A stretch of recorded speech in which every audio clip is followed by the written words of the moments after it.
Marko Kaarto tässä OVV-asuntopalveluista tervehdys. Olen ottanut OVV-asuntopalveluiden toimitusjohtajana vuoden 2025 alusta.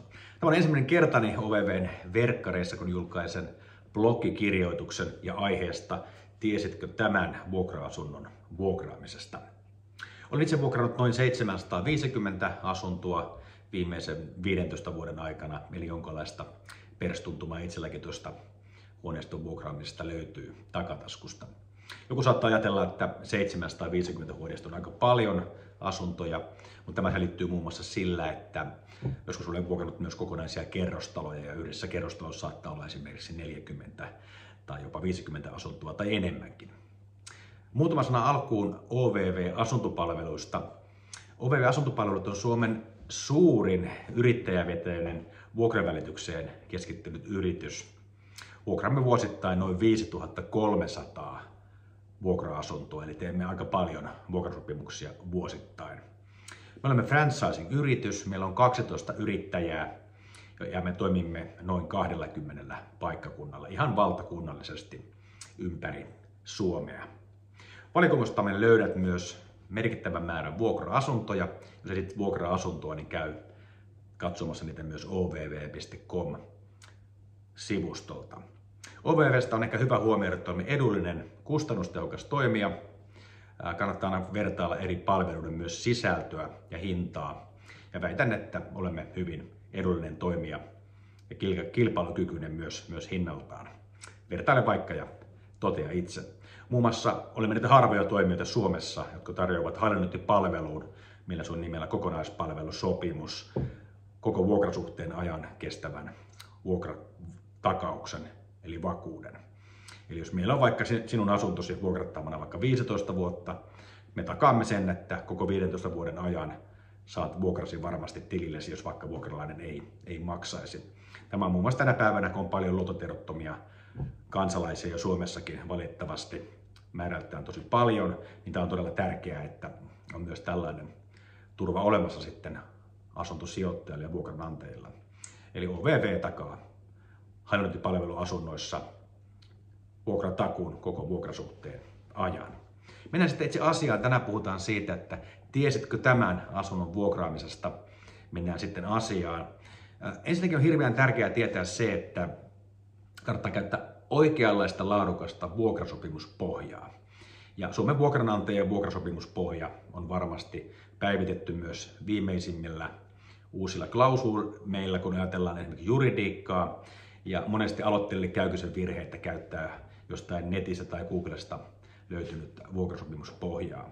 Tällä toki pärjää hyvin siihen saakka, kun tulee ensimmäiset riidat tai joutuu esimerkiksi kuluttajariitalautakuntaan tai käräjäoikeuteen, niin siellä esimerkiksi sitten ne virheet kostautuu, että on käyttänyt jotain sellaista vuokrasopimuspohjaa, missä kaikkia lauseita ei ole juridisesti oikein huomioitu.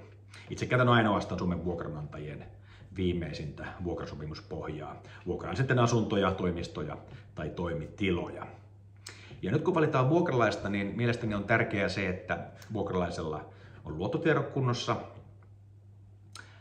Hän antaa sopimusvakuuden ja nimenomaan sopimusvakuuden. Käytetään nimeä sopimusvakuus, ei vuokravakuus.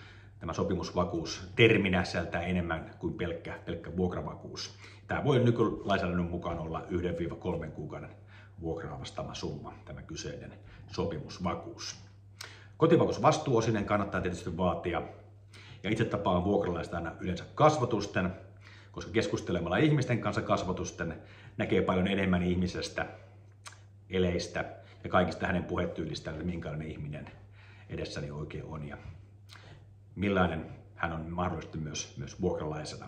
Ja samalla tarkistan aina sitten myös henkilötodistuksen samalla tästä ensimmäisen tapaamisen yhteydessä. No, laadukas vuokra-asuntoilmoitus on tietysti hirveän tärkeä, kun ajatellaan asunnon vuokraamista. Ja jos ajatellaan sitä, että miten ihmiset, kuluttajat ja yrityksetkin hakevat vuokra-asuntoja, niin suurin osa käyttää eri vuokraportaaleissa pikahakutoimintoa. Jos haetaan esimerkiksi vuokra-asuntoa Tampereella, kirjoitetaan sinne esimerkiksi vuokraovi.comin pikahakukenttään, että Tampere, keskusta ja esimerkiksi haetaan sitten yksiöitä. Eli tämä on hyvä tiedostaa, että suurin osa hakijoista käyttäytyy tällä tavalla. Ja toinen tärkeä asia on tietää se, että nyt kun painetaan tämä pikahaku niin sanotusti käyntiin, niin ensimmäinen tulee aivan näkyville siihen ruudulle sitten ne uusimmat kohteet ja sellaiset kohteet, joihin on käytetty kohdekorostusta. Ja esimerkiksi vuokraovessa näkyvillä tulevat 5 ensimmäistä kohdetta ovat kaikista tärkeimpiä, mitä likataan kaikista eniten, sillä keskimääräinen asuntoportaalissa asuntoja ja vuokra-asuntoja katsova henkilö katsoo noin 7 eri kohdetta. Ja vastaavasti oikotiellä taas sitten ne 3 ensimmäisenä näkyvää kohdetta, esimerkiksi vuokra-asuntoja, merkittävästi enemmän klikkauksia kuin saman sivun ensimmäisen sivun alareunassa olevat loput kohteet. Ja klikkausmäärät tippuvat aivan merkittävästi, kun siirretään sivulle 2 tai 3, niin tämän vuoksi on erittäin tärkeää, että juuri se sinun vuokrailmoituksesi olisi siellä mahdollisimman korkealla nimenomaan siellä etusivulla. Moni ei tiedä, mutta on olemassa monenlaista dataa myös näihin vuokraportaaleihin liittyen. Esimerkiksi maanantaina ja tiistaina saadaan eniten yhteydenottoja vuokra-asuntoilmoituksiin. Ja eniten yhteydenottoja tulee maanantai-tiistai kello 17 tienoilla. Eli jos silloin oma ilmoituksia on näkyvillä, niin tämä on optimointia myös sen vuokrailmoituksen julkaisemisen suhteen. No sitten mennään hieman eteenpäin tässä. Tähän julkaisuun liittyen ehkä voi mainita vielä senkin, että eniten vuokra-asuntoilmoituksia tulee aina kuun vaihteissa. Eli jos pystyy hieman säätämään, optimoimaan sitä, että milloin sen oman vuokra-asuntoilmoituksen julkaisee, niin kannattaa välttää juuri sitä kuun vaihdetta. Ja varsinkin suurissa kaupungeissa, missä tulee suuri määrä lisää uusia vuokra-asuntoja, esimerkiksi Helsingissä, Espoossa, Vantaalla, Tampereella, Turussa, Kuopiossa, Oulussa, Jyväskylässä ja niin edelleen, niin varsinkin näissä kaupungeissa on tärkeää se, että jos on mahdollista välttää sitä kuun vaihteessa uuden asunnon julkaisuilmoitusta, niin ilmoittaa sitten, julkaisee mieluummin sitten vaikka kuun 2. tai 3. päivä. Eniten vuokra-asuntoilmoituksia tulee maanantai- ja perjantaipäivisin. Ja näin ollen, jos haluaa optimoida vuokra-asunnon julkaisua, kannattaisi julkaista lauantaina ja sunnuntaina, jolloin näitä vuokra-asuntoilmoituksia uusia tulee kaikista vähiten näihin vuokra-asuntoportaileihin. Ja nyt sitten kun tehdään tämmöinen vuokra-asuntoilmoitus, että tulee yhteydenotto, on äärimmäisen tärkeää reagoida siihen hyvin nopeasti. Yleisesti ottaen ne, jotka reagoivat nopeiten, saavat sovittua näytön ja tällä tavalla lukittua sitten potentiaalisen vuokralaisen juuri siihen omaan vuokra-asuntoon. Ja nyt sitten, kun mennään eteenpäin tässä ajatusmaailmasta, mitä kannattaisi huomioida, kun vuokra-asuntoa, niin on hyvä tiedostaa, että 84% tutkimuksen mukaan hakee nimenomaan pitkäaikaista vuokra-asuntoa itselleen. Ja pitkäaikaisella tarkoitetaan yleisesti ottaen 3 jopa 5 vuotta. Heinäkuu ja elokuu ovat kaikista vilkkaimmat kuukaudet kaikissa vuokraportaaleissa. Silloin on tietysti sohinaa aika paljon, kun eri kaupunkeihin, muun muassa yliopistokaupunkeihin, tulee uudet vuokralaiset ja niin edelleen. Meillä on 2 suurta portaalia, Oikotie ja Vuokraovi. Tällä hetkellä Oikotie on suurin vuokraportaali meillä Suomessa. Juuri katsoin tuolta Oikotien tilastoja. Sillä näytti olevan noin 28 000 vuokra-asuntoa vuokrattavana tällä hetkellä ja vastaavasti sitten vuokraovi.comissa 27 000 vuokra-asuntoa noin suurin piirtein. Jos haluat erottaa sitten hieman vielä, että miten voisit erottua hyvin siellä vuokra-asuntoilmoituksessa, niin kuten aikaisemmin oli jo puhetta tässä, jos muistin sanoa, niin tärkeintä on se, että missä asunto sijaitsee, sen jälkeen se vuokrataso. Seuraavaksi tärkeimpänä on se näkyvin kuva, eli se kansikuva, joka näkyy siinä haussa, kun näitä vuokra-asuntoja nähdään. Monihan käyttää siellä esimerkiksi julkisivukuvaa, mutta mitä jos käyttäisi jotakin muuta kuvaa, esimerkiksi hienosta keittiöstä tai parvekkeesta tai maisemista, tai mitä jos laittaisit siihen kansikuvan esimerkiksi tekstiä, että vuokravakuus 0 euroa tai ensimmäinen 6 kuukautta 100 euron alennus ensimmäiseltä puolelta vuodelta ja niin edelleen.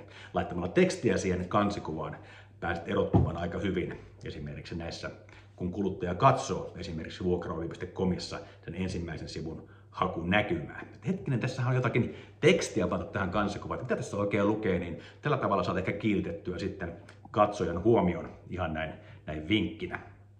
Tämän vuoden alussa tilastojen mukaan eniten on haettu kaksioita ja kolmioita, ja eniten tarjontaa on tullut sitten tässä alkuvuodesta yksiöiden ja kaksioiden osalta. Yksiöitä ja pieniä kaksiöitä on tuossa viime vuosina rakennettu aika paljon asuntosijoittamispuumin aikaan. Näytöstä on hyvä huomioida se, että tämä näyttöprosessi on aika tärkeä, kun asiakas on yhteydessä, järjestää tämän vuokra-asuntonäytön mahdollisimman nopeasti. Tällä tavalla saa sitten esimerkiksi lukittua vuokralaisen ja tehtyä sitten luottotiedotustarkistuksia ja muidenkin tarkistuksien jälkeen pääsee allekirjoittamaan sitten vuokrasopimusta ja luovuttamaan avaimia. Hyvä on myös huomioida, että aika paljon haetaan asuntoja, että ollaan valmiita vuokraamaan myös pelkkien kuvien ja videon perusteella. Tämän vuoksi kannattaa miettiä, että olisiko järkevää, että vuokra-asunnon presentaatiotekstistä, mikä se ensimmäinen tekstilokero on, että siinä lukisi esimerkiksi, että asunto on mahdollista vuokrata myös pelkkien kuvion ja videon perusteella. On paljon sellaisia pitkänmatkalaisia ja sitten esimerkiksi vaikka tiettynä ryhminä vaikka rekkamiehiä, tietynlaisia remonttimiehiä, jotka tekevät matkatyötä, eivät välttämättä pääse katsomaan sitä asuntoa ja heille saattaa riittää se, että he tekevät sen päätöksen pelkästään sitten kuvien ja videojen perusteella. Eli tämäkin mahdollisuus on mielestäni hyvä olla, jos haluat edesauttaa sitä, että asuntosi menee rivakasti vuokralle. Ja tietysti kaikki digitaaliset asiat nopeuttaa aika paljon prosessia, eli kaikki mitä voit nopeuttaa digitalisaation kautta, esimerkiksi allekirjoitukset sähköisesti, esimerkiksi Visma Sign tai jonkin tämmöisen vastaavan sähköisen allekirjoitusjärjestelmän kautta nopeuttaa prosessia varmasti aika paljon. Sitten vielä muutama ajatus siihen, että mitä olisi hyvä olla näkyvillä sitten siinä vuokra-asuntoilmoituksessa. Presentaatioteksti on tietysti äärimmäisen tärkeä. Siihen kannattaa satsata. Sen kannattaa olla aika paljon tietoa ja nimenomaan sitä, mitä haluat korostaa. Ja nimenomaan tunteisiin vaikuttavaa tietoa, koska se jättää muistijäljen tätä vuokra-asuntoilmoitusta katsoville. Mutta tietysti nämä asunnon perustiedot on hyvä siellä olla. Milloin se asunto vapautuu, minkä kokoinen se on, onko se mikä talotyyppi esimerkiksi kerros, missä kerroksessa se asunto sijaitsee, onko siinä parveke ja missä kunnossa se on. Sitten tietysti kannattaa kertoa vähän sijainnista, missä se sijaitsee se taloyhtiö, onko lähellä esimerkiksi bussipysäkkiä, metropysäkkiä, mitä palveluita löytyy, koulua, päiväkotia, moottoritielle pääsee tuosta ihan vierestä lähtemään tai mikä voi olla tärkeä tavallaan, joka asuu siellä huoneessa, mitä hänen olisi hyvä tietää. Uimapaikka esimerkiksi vieressä, luonto muutaman 100 metrin päässä, talon kulmalta lähtee luontopolut ja juoksulinkit. Nämä on kaikki sellaisia, mitä kannattaa miettiä, että mikä tuo arvoa sille mahdolliselle asunnon tulevalle vuokralaiselle. Ja yleensä ne on nimenomaan sijainnin lisäksi palvelurakenne, eli mitä palveluita löytyy lähettyviltä. No sitten kannattaa ehkä huomioida sitten myös, mikä remontit taloyhtiössä on tehty. Tietysti jos taloyhtiö on tulossa vaikka seuraavan 1 tai 2 vuoden aikana putki- tai julkisivuremontti, se pitää totta kai tuoda ilmi suona vuokra-asuntoilmoituksessa, koska se on muuten sitten, että anna vuokralle sitä tietoa, mitä hänen kuuluisi saada. Tämä johtaa helposti siihen, että teet virheen vuokrauksessa ja joudut mahdollisesti sitten korvausvelvollisuuksi ja tämmöisen tiedonantovelvoitteen antamatta. Eli kaikki tiedot kannattaa antaa avoimesti siihen asuntoon ja taloyhtiöön liittyen luonnollisesti. Myös on tärkeää kertoa vuokralaisille taloyhtiön niin sanotusta herkuista, missä kunnossa on kylpyhuone, löytyykö saunaa mahdollisesti, missä kunnossa on keittiö ja löytyykö esimerkiksi lasitettu parveke ja miten se autopaikka. Ja entäs sitten löytyykö astianpesukone kyseisestä huoneistossa, entäs pyykinpesukone? Onko taloyhtiössä jotain erikoisuuksia, esimerkiksi suuri vinttikomero tai suuri alakerran irtainvarasto? Löytyykö taloyhtiöstä esimerkiksi sähköpyörän säilytysvarasto, uudet modernit saunaosastot ja pukuhuoneet? Jossakin taloyhtiössä saattaa olla myös hieno kerhotila tai jopa kuntosali. Nämä kannattaa tietysti tuoda sitten esille myös tässä vuokrailmoituksessa.